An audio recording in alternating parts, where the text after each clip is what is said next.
وصلى الله على محمد رسول الرحمة وعلى آله وصحابته ومن تبعهم بإحسان إلى يوم الدين. السلام عليكم ورحمة الله وبركاته. على تنتلباك على مم منصوتي مم تونا منصوتي مي حلم مدين وددا أي كنو وددا أي دافع وبيددا أي ددا لندو لكنو أي ددا دليل ولا كما أي دنيا تا أي كرف حلم مدين ولا وحلم مدين أي كرندي وحلم مدين أي جورم كاجاتو كنو من كتا حكيلوتي ين كمالا أيا كرف الدنيا منا أبا مرلا نيامين أبا توبتو لا نيامين أبا تألبتو لا نيامين أبا تحلم ديمو فولون نيادي ين كمالا صوما نانا ماريا بنتانيا كونتيبو أسكانيا كونتيبو دولالا باري فلو مباتول من ما بيتم بالكونتون نبات بدوال ألمان سيا مثل ما بيون أتا دائما أكاكيدي له مثل ما يفعل لنا تكيدي يكونوا دوما بمرنا كيدي لكونوا وركيلا كو صلى الله عليه وسلم أكو غني أني حرجي أني نياتوتا أبي مولي من يالونكو إبه دويارم إبه كفندمو كونو be koto sise konton na baki ala kuma kendo la anaye kuma kendo min fay fondinkel kanyin kamala ke susundi be min kay yamuta anna koto keba konton na tobe to mo alaji keba fata jo ba konton na bake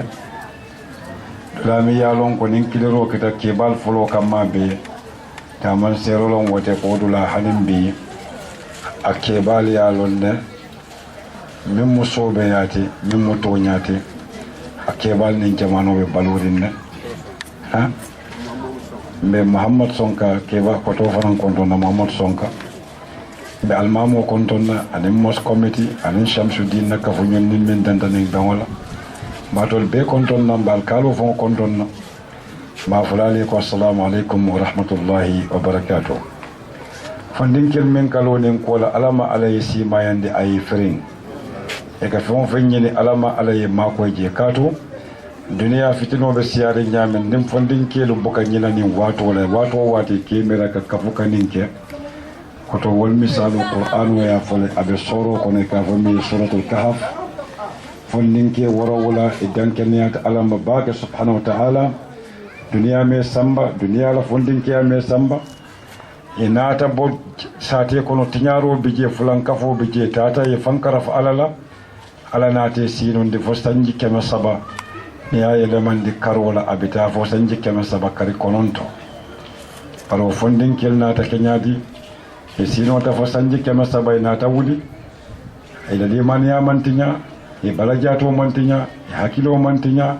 ala ye totu duniya hanin bila ku kendo no alkiyam ala be juula abe dunna arjano kono ala man be ka fula wol kono fon ko to keba be moto je ka fay ba musa jete ngoto malom ba konton na bake bari be mol be konton na hokola minadun na kacha kono yan sasimin na minkata jahiliya atakamin wulo Shamsuddin ya fujanne ay kuma avocado nko muslimol ka jiki nyon na doron bal Shamsuddin da mayen wasala se kacha faya beban jahiliya to la kawoto mandinga kawoto ni ko jahiliya manke mandinga kanti wandi kawolom mandinga kawoto nin ko jahiliya to liya mera wolom ni manta karamboto wolom ni buka fon safeno ibuka karanno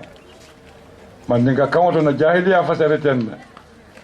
rabata kawo minto akoto manke wadam matide katu jahiliya fon koto abota kawo minto koto sabale bala koto folo wolom kay min fo ni man lonke wolom londi soto baliya londo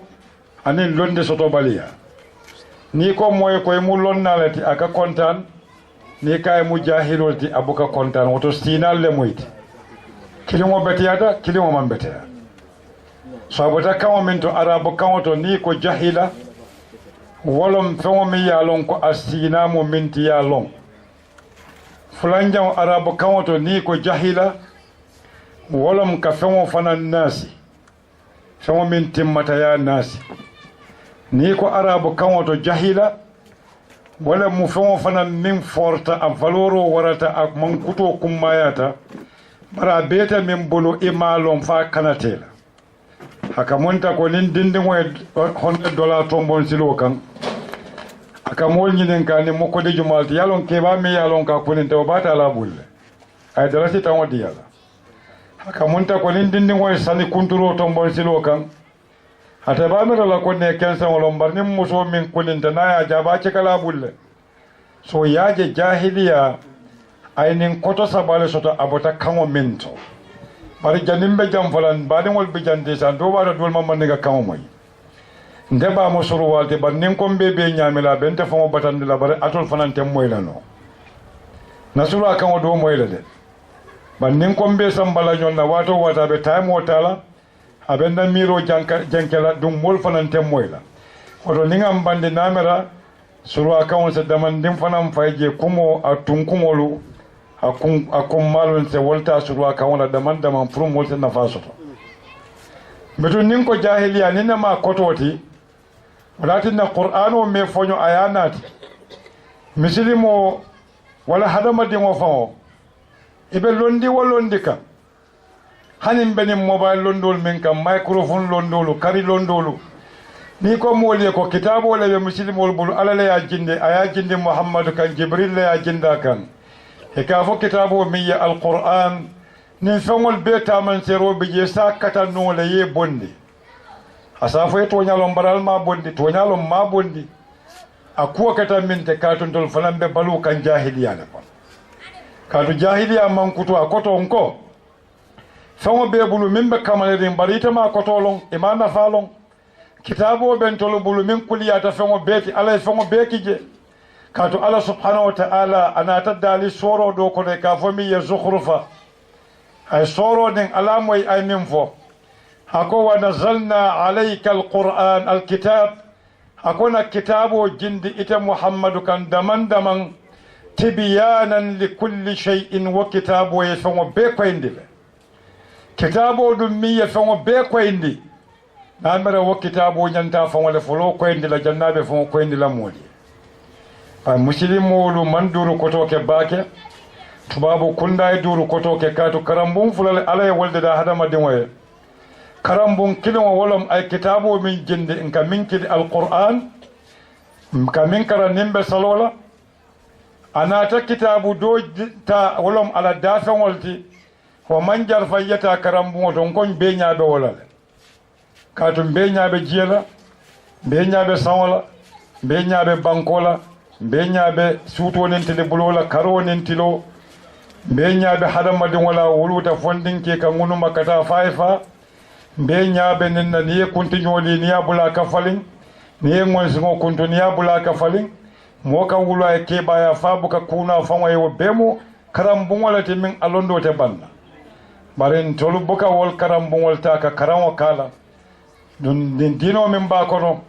hay karambun min yele hadama dinwa siyata bake mam muslim wala man son karanwa kala nyama o karam baliya nata mine wulu anata londi soto baliya wulu kafo ka karambu ta karan wala ka safero ke ka kitabo karan o manke ko londi soto mu waleti kaatu hadama di wona londo soto amanjan na sunyaro kela amanjan na tafali kela amanjan na jamfa kela ni akarafa minna amanjan na sunyala ni abula minna nyanta kelale amanjan na sila fo talanta kata doku wala amanjan na lanjuro la fankan nin to nyaten moto londo anin karanwa ifatata hani mandin ka kawoto latin ne ko kariye PhD le soto kariye masters degree le soto kariye bachelor's le soto kariye diploma le soto kariye grade 12 le soto kariye primary 6 le soto kaito man kumaya yemin karan ay minakete jiko wala kumaya yemin long wo man kummayade wala furata karam bunjumale to de yemin karam faye yele mandile keke mo betoti bang faye to ila mo koto ya to le bang wala kummayata ni wolon doron mbalon na le mina mujahiliyati anin jahiliya kamin wulu qur'ano matuje qur'ano nata dante afon kono sinya muwan anin sinya nani jahiliya walatin jahiliya aka kuram wannan nani le wulu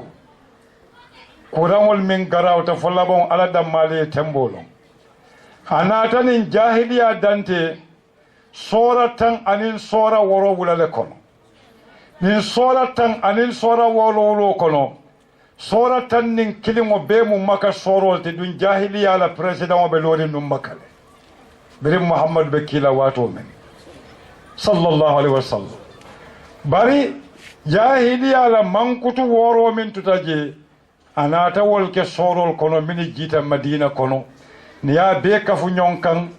aya jindi sora muwan anin sora nani le kono bari sora tan anin woro wula anata danti qur'ano be kono sinya muwan anin sinya nani jahiliya kaminake par jahiliya bondi nyontol te ko manke ko to be able to read or write hali angale kawoto e ka fole ko illiteracy mo menati ima karanno ima safeno tubabu wala kawlon wati bari wo fongo manke toñati mota duniya mimbuka fono mimbuka karanno e ka fole ko amete la kawle no wala man tubabu kawono bara fongo la kawo ayano gambia dindin wa dindin ni kaya konte kilim fota manninga kawota sa konte surwa kawoto asa konte fula kawoto asa konte jola kawoto asa konte moto kaka illiterate oti angalele ka fonto le illiterate katun tolma angale kawmoy bar alim batum fana ya fana kili illiterate la katu amam mandinga kawmoy aman surwa kawmoy so walatin na jankum mata baken salon walatin na londo mantara dandi data karambul momento habe danding ijikole bala minom jahiliyati nataka mine wulu jahiliya la tora folo akatinna le ika fengo batu mim manke alati jahiliya la sababu mole jahiliya ka hadama dingo samba akata doko batu akata tilo batu akata kaito batu akata kulo batu akata wulo batu akata konko batu akata fengo batu ye fengo min dada pour wo fengo e do ko ke hadama dingo ka murun ka fengo ke jongoti wo fengo e samatin na fo jahiliya walatin na koto bali si nya saba koto sabola nko wolom londi soto baliya nko wole mu fana mu ka fengo nasi nko wole fana mu ka fengo tole yandi nko wole fana mu fenkendo be bulu ima valoro lom fa kanati jahiliya ke min folo ke wolom e kanyina ko ite momi ya lonko ite jahiliyata e kanyina ko ite fongo mo kilinati duniya mol be kono kato mote duniya min mu fulati wala saba mo be mo kilinati bari jahiliya ka tinna ikata alake sabati wala nani wala lulu wala tan kato ka alake sabati wala lulu wala tan amanke ko ika alal de fongo ala atemu ala dammalte kaatu ita momin ka ala batu mo kilinna moyti walatinna ala nyanta kala kilin ronnati ni ala manke kilinte duniya ta totonola ni ala manke kilinte duniya ta tembenola ni ala manke kilinte suuto nen tele bulo ta sotonola kaatu ala do ba fulante la tele bulo man si do ba fulante la suuto sita kelonata duniya man sakil beten walatinna kalamuta baliya jahiliya ala kuran folo mu minti akatinna hadama dingo ka ala ke a fulan walati aka fulan kafo ke ala la buka ala lon katu ala lon baliya mu jahiliya lati ala lon baliya mu jikanta yalati ala lon baliya mu kunin baliya lati ala lon baliya mu fallon baliya lati hadama dingo ni ko e me fawolon nendiroten hadama dingo ni e fawolon wolom ikalon ne ite mu jumalati ite hadamadiŋo te keeriŋ nuŋ kaatu moolu nene ye kulli le tanni be kulli le ite keeriŋ nuŋ oto mune yete naati kaatu ni ko ibani faale ye naati fenne ye wol fanaŋ naati oto madama ite naata le oto fenne ye naati o feŋo bira ye naati i faŋ karam munaati naŋ naata kaatu duniyaa niŋ feŋo benta tar la ñaato nte maŋ feŋ ki jee feŋo miŋ bee niŋ feŋo ke duniyaa ye a ke kuu le kamma niŋ ye feŋo loŋ walaati ne ko moomoo ye a temboo loŋ i ka daha le niŋ ka dalisi keme soto karoo kono dalisi kiliŋ ke domoroo ti man niŋ ka dalisi keme soto karoo kono i ka dalisi keme domo ti ni kiliŋ i be suuñaaroo ke na le walaati na jahiliya ka tinna le ye buki feŋo temboo loŋ hadamadiŋo se a loŋ ko daafeŋo le maati a se a loŋ ko feŋ ne ye a dada wo miŋ ye a dada wo loŋ alla ti subhanahu wa ta'ala a maatu je wo ñaama a ye a mama karandi adama a ye londoo sababuo ke hadamadiŋo kono a ye a loŋ ko hadamadiŋo ka ñina le annabiyoomolu niŋ kiilaalu tombon ka bo hadamadiŋo kono a ye kii hadamadiŋo kaŋ ka hakkiloo bulandi ka ate alla lom tooñaati woto jahiliya ka mina ke moo la jahiliya ka tinna le fula ka fo alla islamo dolon nom diinoo ti diinoo miŋ ye a loŋ ko ate la kuu kumma foloo foloo miŋ a ye a ñini moo moo bulu ni lafita dunna islamo kono wolom inin londo e dunje islamo man lafi diino la min ye fatara kan walay ba idunta kono londi tebulu kaatu wo londo diino te kelano diino ti fengo fen mallo londo ka buka me abuka bambang aka parakas le lumbina walatinna islamo man lafi moka kuke nima londo soto ate doron nom kuwati miya lonko londi ñino mu fardoleti samsudin ya hadiso fo jang kila sallallahu alayhi wa sallam ko talabul ilmi ka londo ñini façon wo façon amma fo diina londo damma londi wo londi hani nin masiŋol min ka microphone ta nin dinni walla nin satol be londo a be dunta wala kono londi wo londi semol nafa ako ka ñinin pour ya soto kaatu ni e ñinindiro moye dawda fen sabale ñanta soto la ñinindirla ñanta soto la le ñinin feŋo ñanta soto la le ñinin dula fana ñanta soto la le a ko londo ka ñinin e ka moye jannen ka fo ño yenteman londi soto momo ka fo o foy dala dukare mbe manene la kana fo koten momo ka fa faŋo yenteman londo soto i ke faŋo nin ñankumol le kañandi duniya kaatu wol faŋo le londo soto le nene mamoye ñankuma ka karanda ka diŋo susundi ñaamiŋ nene mamoye ñankuma ka suboo ñimi ñaami ka karandi nene mamoye ñankuma musoo naa be wulu kan timmutala bi je fo alinewo moyi le baŋ bari ñankumo ka wulu a faŋoye ka tiŋo muta a faŋoye ka diŋol susunda a faŋoye a ka si a diŋol kunna 48 hours naa be susundi ka buka wuli jumaale ye karandi ala oto dafendiŋo wo ye karandi ñaamiŋ ite moo i kana foye faŋo ye konte mallondi soto luŋo miŋ ye a loŋ koye mallondi soto a folo karaŋo folo wo luŋo la bari niŋ ka fo moolu ye mallondi soto i ke deyi ite wo faŋo be fisiyale ti le latinna islamo lom diino ti miŋ a ye miŋ folo ñiniŋ ka moo bulu wo lom londo ti wo latinna alla subhanahu wa taala bira adamade dantol bee bota miŋ bala a ye mina ka la a ye karandi le foloo janniŋ foŋa baa fola ye ko ntelom ala ti ntelom ninti a ye londo le foloo ka jaato kono walatinna adama diŋol ka londo sotono niŋ ye karandi walatinna adama diŋo ka kununtano a ka naati bii ñiŋ kamma la ka sooma dada walatinna adama diŋo ka suuteeroo ke naa ye feŋo je walatinna adama diŋo naa ye feŋo feŋ muta hakkiloo kono jannaa be bula je a ka mee jee oto londo kumayata le de kato londo sinamo min te momal lafi wala manni ka kaŋo to ni ko moye ko jatole muyti aka kontani baake ban ni ko a niisole muyti aka jusubo kodi ban niiso subo ka domo jato subo bu ka domo bari jato e sembo soto mool ke faŋo sumala mo bu ke faŋo si man niisola kati ko niiso mu tolel te bari ka subo domo mene o saabu mo man lafi ka ken niisode bari moɓe lafta ka ke jatote oto walatinna islamo ka foyle ko ite momin ko iman londo soto ima ñinin woto ite faŋo ye faŋo bo moyato le ko kaatu ñamato monene ma fa ta salola monene ma fa sumoke monene ma fa ta makka monene ma fa jakobo monene ma fa fu ashhadu an la ilaha illa allah wa anna muhammad rasulullah hala yam futa wol famoyele ni fata ila kobe ala bulu mola kotiji ala mesati fawfenna kaatu ala kesati minna wala hakiloti wata wal bulu wa hakilo wala yatinna moni beyango fatata nyonna wa hakilo dun jora mo walati min nyanta karawo kala kaatu nin wa hakilo man karawo ke wa hakilo kake karambalo walati karambalo dun nin hadama di wonke karambaloti hatalaka jawya hane beyango fawon kata kamera ka minke moyalom otumo aka minke wotambita beya fawon wala tinna jahiliya kamin folo wulu wolon fulan kafoti qur'ano ko adama ya karandele folo janni ba fula ta gadino ko noita do moro ki jarjano kono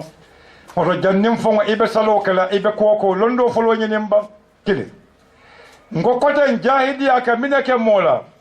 jahiliya lon kuran wate nimmo jiko man beteya mo man londo soto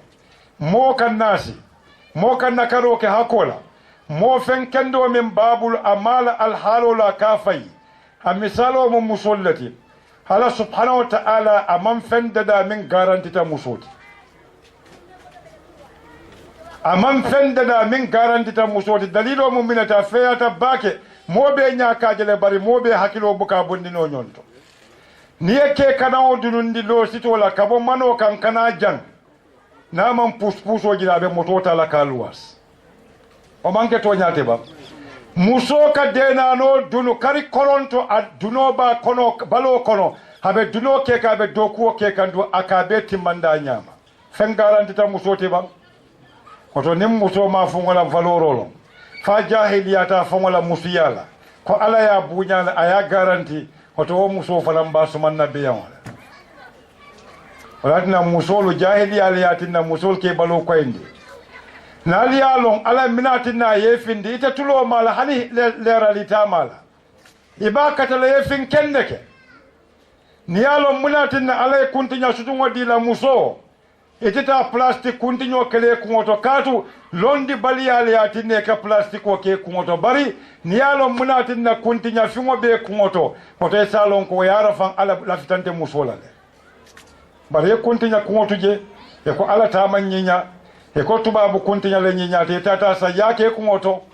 ma sibona ta janne ma fa toli yake bali wala be banko ka anna diyama bo katu mini kake jahiliya le ya sabu be fan fa kanne ibe fan tinya kanne be musiyala valoro tinya kanne songo fenna valoro ni malo jahiliya dun taje nin tulumal mambatiya moliya fay tulobe musol fa kan tulol nin fenna ba ko nyake so bukaje hakadu ibala jato la huolela hakate ijusun dingole tinya nka fo mi ye liva ni tata buse ya kai liva sa nyanka min kili jusola ko tulol kadu aka wala tinya wala tinne samo sunkuto sasa ta fata dunga man kuran hakuran tele kuran be juso kono tulo dun tele oto alna wol tuje wol mambete ya be jahiliya le yatinna oto jahiliya katinna le moka fo fa buka kalamuta jahiliya fananna mankuto dobije min jawiyata fengo beti jahiliya atelo muhasidiya bela jambandoti jahiliya aka hasidiya jawala ke mosondo mokono mulatinna qur'an kilimo kono soro bije ka fo mi suratu yusuf the chapter of joseph yusuf anim mo tannin kilinna wuluta bari wol bema ko tollati fo mo kilin bari hasidiya nin konnanteya anin jahiliya nyinata ko alalaka tombondiro ke alalaka soro lake jahiliya ya tinna dindin meron ya jaw ya fay kolon kono briya fay kolon kono ka fay kolon kono wakata sababu wati wajindi wana nata ke mansa keti wakotolu konkone mbataye muti tata funti wadindi wakabe mansa kiyala hayesu te kebanya ta kuriya minke dindi wa manyina kuriya min kala bari ala ya tombo annabiyo mo nin kilalon dindin waye sute bira koy tela koy do malam ye min jawya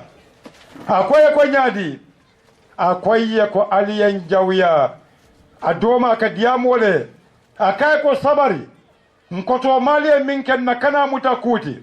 katu wato min ibakela yake wati jumale wato min be jahiliya kuran okono oto jahiliya kamine wudu hasidiya jawole wulu kaatite mari buka alalong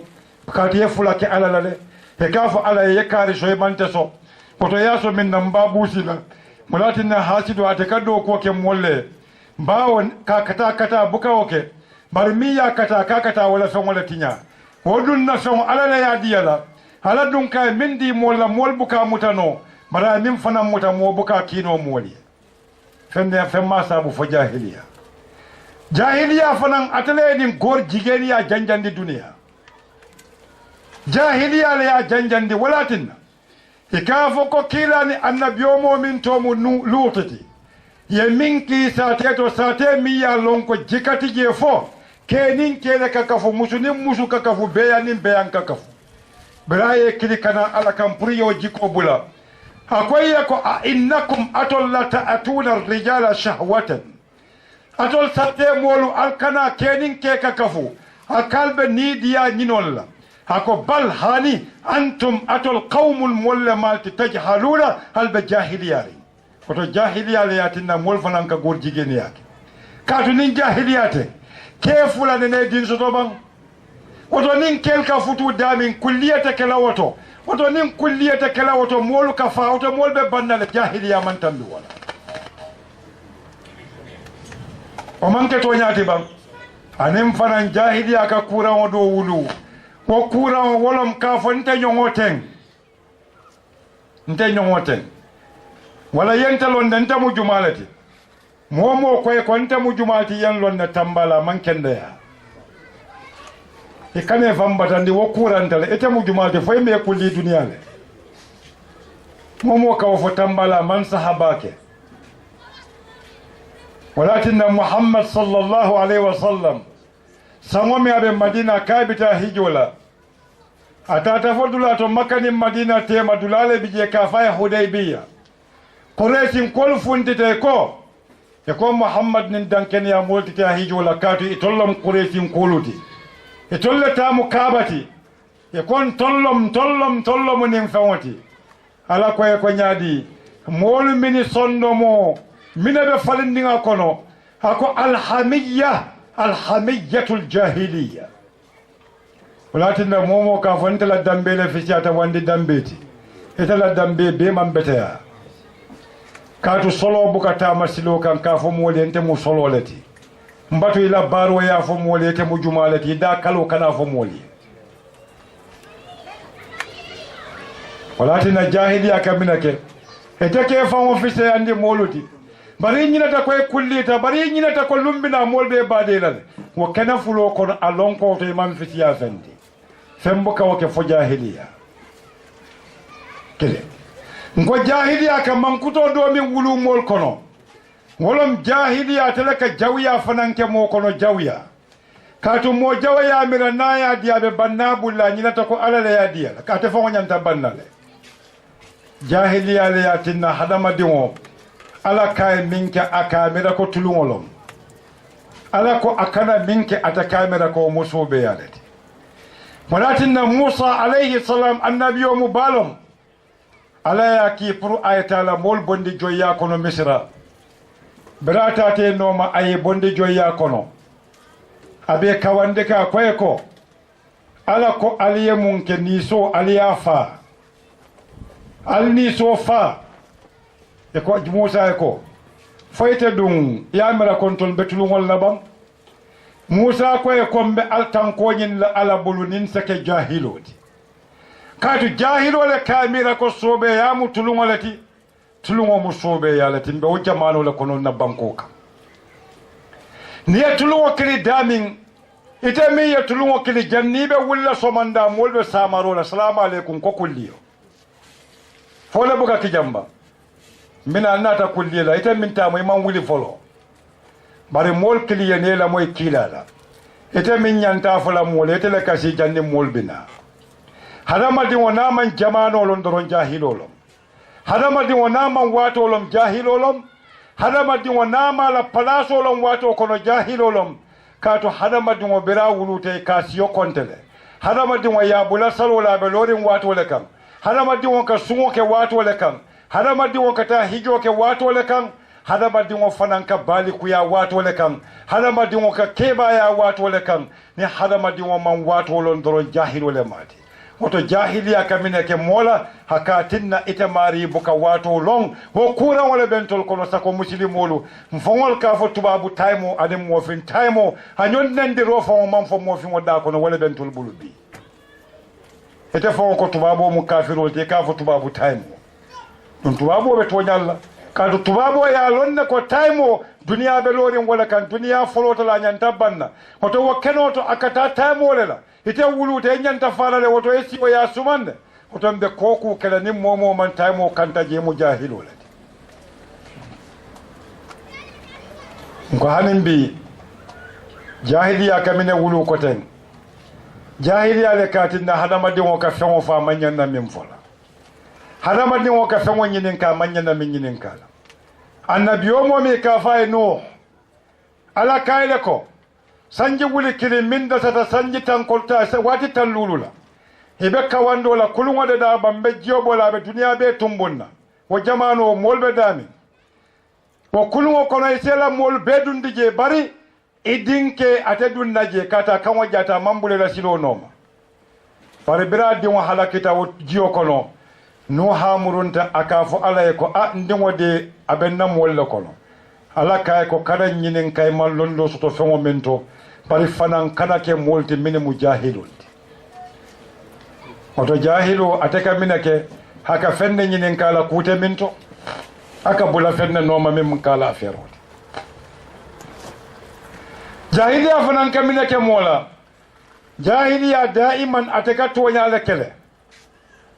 jahiliya daiman tooña mu aka wala ka jawoti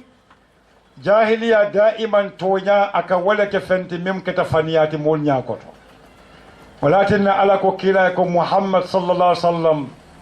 akaye ko yanfu mooli ye kaatu nin moolu jahilol le muytima kankolu akaye ko yanfo di moolu la baŋ bari hani wo be se yamaro ke ku kendo la akaye jahilol ni siyata daami koodi lay ni kana kaca jahiliya ka moo ke kawyeti jahiliya ka moo warandi a faŋo ñakoto jahiliya ka tinne la moo buka soobe loŋ jahiliya fanaŋ ka tinna mbina min folate le mba be kum ton kooti min be kerin na jamano kono bi muhammad sallallahu alaihi wasallam muhammad mu ala la kiralti feŋo be ala sa kayino le bari muhammad be balurin num fuwareya baale kono kaatu muhammad mu karambuŋo le ti mi a ñantan karandi la manke bi ñatonkolu ti bi ñatonkolu itol kono ka faale tep ni kono fate jisuma min to min tuta je yaadi fuwarol la ala ko hani muhammad manke wote kaatu na ki nemole kamma dafeŋol bey walatinna muhammad nala dimbayale balwuri min kan naye domoro ke bi soma faba kela abuka mira walatinna ay ala dana kay ko muhammad nala dunkelu sallallahu alaihi wasallam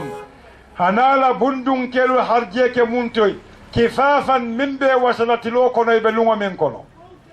muhammad sa sallam ala musolu inene wulitele muso be kilin jamana wo jamana e kala muso e kon ndesan muso kaari kanin ne ɗum muso kaari kanin ne ɗum muso kaari enin ne soto muso kaari enin ne soto dolle ɗum mukkilala musode iteɓe mine dilantolano ala moya kamin foñe ala ko ala musoli e ko soroto e ka fo soro mi ye suratul alhujurat suratul ahzab akoye ko wala tabarrajna tabarruj aljahiliyati alula akala musol ye ko albe pare la pare min alba fala ke pare e ke pare jumale namire ke pare buŋole kono to ibu ke pare bantaye kodi akaye ko alkanata ka pare ñini ñandiro ke ñin kammala foloto jahiliya kono musol ka competition o min ke osobila anin feññima ye feññima du ye funti silo ka i naistale i kultale i battale hako alkana o ke katu jahiliya le mati yalon jahiliya le katinna moka kuke a toro buka dan i faŋola nin muso ko musu kariya dendi kaw dendi kadum mfanan bitan na moro kanwa da tare aya sanye ni la moro man wo kodo soto iba batandilale katu moro bita don torol la nin jolungo sita yana kamma suwo kono ite muso folole ka jelala isafa yare wande kodole don to tumo itale ya kuniyanda kunda bun kono fa don toro ke pour yow dendi kudu moto ka nyon saba ke fengola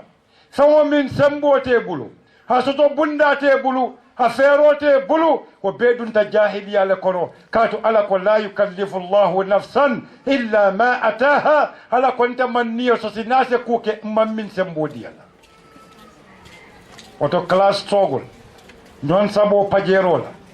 nyon sabo bunjangola nyon sabo lul bebeti yatale de momo e sembo so bunjangolo pajera wuli kilin sang bari kada nyon sabo kala kana foko nde tatale na pajero sambatum fanan dinwa yata ta droko wafi waman beteya rat race nyino la nyon saba ye nyino je duniya dawda be bori kan katu nyino buka ku kendoke ñino buka ku kendo ti yaaje dawda janax foko gis mu ge daw parce que du def lu ba oto ratres mambetea wolo ñon sabo min kake ngana ka ñon saba ko wala nin sambo tembulu min bembulu ayen kanyan e maaje brinda ñon sabo ke ko wala hani nin tata sangol to ala korosi bang nim man diamu say ala ben diamu ndila lungo la diamu te lungo mento nin tata na sangol to minaka kije he alsilo bula ina ban pajaro le babul fuaro min na duwa se jababe sirin jana hanin biskito e buka diala dol kata mun tole jahiliya lon wo fanan pajaro tiye na teba pajaro tiyo fo buka salo kantano fuaro bala salo le kafa alkano bula ita mu jumalati sonto lamo fum kunda fo mantara tembere jahiliya la siya kammala mulatin na muslimo andanta kala moti min londo e tarabulu façon o façon ba kele fulanya o muslimo la londo bebe lori ka lon ko ala lon man sota kelinne sotota muslimo la londo nyanta koyla kana son fenna fonin dalilo e sotala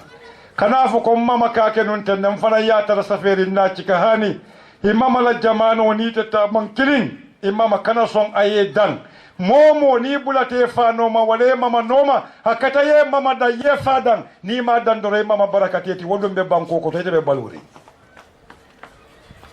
walatinna muslimo be londi wolondi sotla lo dalilo kam muslimo la londi folo ala lom toñata dam mala sotota muslimo kane fonyo londi nyino la fojani ba kabur la lungo menna ka fonte mal londo soto nandi rolo mo ka famo nenna hane nyamato kamirantol be mu nyamato te kato ate nyamata amirantol nyamata le momo menti aka mol kiti wa nyamale kana son yake jahiloti jahilo mu mankutu jaw balati jahilo atelaka mo atinda mo buka soroke atelaka atinda mo buka kukata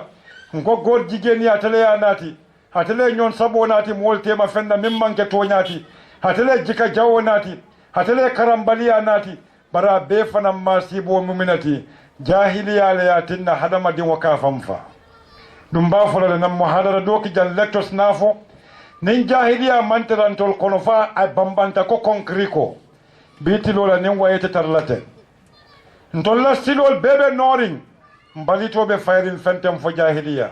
kadu jahilo min ka fa atek anin wala ka tulum no man beteya no ka hadama din wo fale no man ka hadama din wo sinyoti walakinna muslimo ka saljiyo muta signalulu tilo kono nin dino mi ye bula ke balo ku signalulu tilo kono ko dino ka foyla koy manyan nanola bari yela korda fita em balito ke silo kan ye korda fita em balito fay silo kan ite be alhalo min kono ila fojo man senea ite ka jemi min aman senea ite ka mburo min tomo aman senea ite ka jemi min aman senea misilmaya manke woti misilimo hakilo nyanta senea lala kendaya walatin ne kaka na droko saba misilimo bala jato nyanta kendaya la walatin ne kaka na ribani haramo ni sewodomo misilimo niya nyanta senea lale walatin ne kaka na fulan kafo ke alala akana sila dunia ya de datale ma dunia de dat imate de da dunia e oto yaje jahiliya a toro warata bakale de jahiliya kama sibo balake jahiliya ya tinna na nyon konfola bo mbukala fi nyonna jahiliya yatina na ñontalantalan fuwaro nin banna jahiliya yatina na ñontala min diŋo mu semestata ɓe kooma hanin min diŋo manque semestate kuwol buka kilinno jahiliya yatinna fo mini faŋol diŋolu ɓe tubabu du semestre wululalu ye fansun groupe o fanandeda so wolatinna jahiliya man beteya jahiliya le yatinnan tol nka ñon kiiti koɗola nka ñon kiiti soto feŋola mbuka ñon kiiti hadamadiya la ala dun subhanahu wa ta'ala miye molu bededa ha koyela ko wala qad karamna bani adam ha ma fay ko nafulutiya ma fay simma ma fay koyma ha kole ko hadama dingo kato hadama dingo be mo hadama dingolti mo ne ma fureta da fayrin silo kam na be silo min kam man sabo sate be mutala bare kala mutabaliya jahiliya be mu jahiliya lati ke karola o musu karola be jahiliya kontinyo min kadum plastique o jahiliya lom juutalo mu jahiliya lati hani beyaŋol ni ye beyaŋol faŋo juube ñankumol nin wulol nin sajil nin baalu i korosi baŋ ila ŋaybo ala ye feero min deda ala dura kanu ñaami feño la ni hadamadiŋo ka kurtodo a ka jindi muso ka dendi koda balo bebe banta o faŋo ye salon ko jahiliya danta wole to jahiliya danta wole to kato yiro faŋo naa ka diŋ a jambo ka siyale yiro na mantara dindin a jambo ka doya bar na dingo suta jambo ka siya ka tandi la ko dingo min aya din aka wale mabo nyin kammala tonsol kana janisa domo ite hadama dingo ke balo lanke nama fonyo ni hadama dingo nya e ka bulano ma ibe fango torala ite mu jumalati ko be sababu jahiliya na baluwo fadan ko jahiliya e masibo do kije ay masibo do kije ka moy hadamadiŋo ka fo nte la kuuti je i bula ye sonko ke ñoŋ faa misilimaya ko i kana wo ke kiila sallallahu sallam ko moo moo ye kuujawo loŋ al kono moo moo ye kuujawo moy a be keeriŋ al kono a ko ye kata ye yelemandi i sembo la kordatiyo a yelemandi i sembo la ye la kooriŋol loŋ alkaaloo mool kili ye yelemandi polisi kunda al kuujawo bayi mansa kunda niŋ mool korite binatol la ye ala bondi bari sila o sila kam fondin kele yamaro ke ku kendola ma fo e mol fa ko isis de wonyamato hani nkole ye mol yamar nin dino e kam mol kawandi le ye karandi e buka mol fa ka to imam mol deda e kole ye mol kawandi ka to buka mol kandano ala le ka mol kanda hoto nakita wonyaman salon ko ka fonte la business tije hani tubabol buka oke tubabol ka ku kendole yamar e ka kuja wala fatandi hoto jahiliya le yatindan tol ka fonte dati je nyadi momo ka fondati je na dun tala suwo ko nate koma kumaro oto niyalon ko kukurumo be ke kan tay mol yamar fantete kam fo yamar woni son ta wolom ni man son wolom walakin na fana mujahiliyal te ke kodi kuja wala ke kodi yamarola walakin na momo ben ko na sakata londo suta mol kili kata alakam ni bina misiro to tambita momo la siro ka fay salo sitale na e bana fay ko thank you very much eta e barajo suta junubo soto bari ma fo ye jode kane jo abulaji kato momo be molke ka alaka ika ku jamale moy walakin na jahiliya le yatin nan buka diya mo keno jahiliya ta fula bon tol da mo tatanin sate kono mol buka nyoy yamarno e kaje moy ka tambe abe tambe ke ka fa ni woti nyata le mbatna bul imam bin da woti nyata sanju male hada madi wa naman famantinya ni hada madi wa fata ila kutiji abula alata walakin na jahiliya lom ninti